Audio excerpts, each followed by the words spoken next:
Na mimi nimesikitishwa, kiongozi mmoja amewahi kuwa katika ofisi kubwa katika taifa letu, anaenda kutangazia Wakenya wote kwamba at 2027 elections kutakuwa na vita kubwa kuliko ile ya tuo. Now, ladies and gentlemen, one thing that we should all agree on currently is that Rigathi has his own way of prompting the government and preparing the government for the worst that may come in the year 2027. Why am I saying this? Yesterday, Rigathi Gachagua held an interview with Oga Obina on the Obina Show Live. An interview that has currently gone viral, and the sentiments made by Rigathi Gachagua are currently the talk of the town. But one thing that caught my attention is how Rigathi Gachagua spoke in regards to taking one Cabinet Secretary of Interior, Kipchumba Murkomen, to the International Criminal Court because of his recent remarks on matters, the elections of the year 2027. Now, as we speak, the Interior Cabinet Secretary Kipchumba Murkomen has been dragged to International Criminal Court over his remarks that the President William Ruto will win the 2027 poll. Dr. Peter Mbai, former head of the Government Delivery Services, has written a petition to ICC to probe the CS's remarks, alleging that there could be an attempt to cause chaos in case the current administration loses power in the year 2027. The action comes in response to a statement made by Murkomen at a public event on April 14, declaring that President William Ruto would secure re-election in the year 2027 under all circumstances. And that is something that caught up the attention of everybody in the country.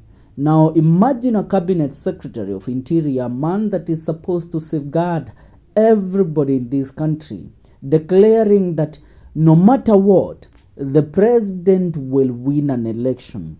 It doesn't matter whether he will win it through the right channels or through rigging. He didn't care. But he went ahead to make this declaration in a public event. Now, the people around Mr. Rigathi Gachagua have filed a petition to the International Criminal Court prosecutor to have them to start preparing the ground for the year 2027, because the worst may come in the year 2027. And I quote him, "We have sent a copy of this letter to the prosecutor of the ICC for prompt, immediate and urgent interventions by the court to open an investigation on the Kenyan situation to prevent the possibility of a repeat 2007 violence." The letter read. Bai is among DCP party officials serving as secretary for planning. Bai added that to address this concern and specifically to prevent the possibility of a repeat of the 2007 violence, a copy of the letter was sent to the ICC prosecutor. On the other hand, former Deputy President Rigathi Gachagua, while speaking to Obina Show, warned about any attempt to rig the 2027 election, which could plug Kenya into chaos worse than 2007 post-election violence. Gachagua said, and I quote him, that if they rig the year 2027 general election, then the 2007, they will make it look like a Christmas party. Damn, that was one hell of a thing coming from a deputy president who clearly knows what the people of this republic underwent in the year 2007. It is the worst of the times. I mean, behold the 1963, behold us getting independence from the year 1963. If something like that has never happened, maybe it happened back during the Mau Mau regime, but in the year 2007, it was the worst case scenario of something that can happen in Kenya when it comes to post-election violence. And Rigathi Gachagua made clarity on that. And this has prompted a lot of people to take a different perspective in regards to this matter. All of them currently calling out the former deputy president and urging him to tame his tongue on speaking about the violence of the year 2007, including the governor of Nakuru, Governor Susan Kihika, remembering that Nakuru was the hotspot of the violence that happened in the year 2007. Among others includes Sabauti MP Caleb Amisi, also the Kapseret MP Oscar Sudi. They have all come out, guns blazing, calling out the former deputy president for his remarks on matters the 2027 general election and how it might turn out to be another 2007. And remember, in 2027 we will be marking 20 years anniversary since the violence that we underwent as a country in the year 2007. If there is one year that goes down in the history of the Republic of Kenya as the worst of them all, is the year 2007-2008 post-election violence.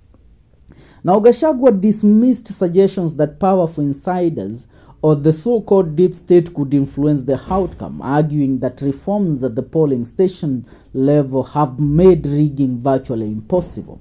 Gachagua stated that even if President William Ruto appointed loyal allies to lead the IEBC, including Kipchumba Murkomen, Oscar Sudi, or Farouk Kibet, the 2027 defeat margin would be too wide to overturn. He praised the Gen Z as a committed and unbribable group, noting their readiness to vote and resistance to tribal influence or minor handouts. In his view, amendments in election laws and legal interpretations over time have turned the polling station into the true hub of democratic authority. And I quote him, "Let me tell you, my brother, forget about the system, forget about the deep state, and forget about the IEBC.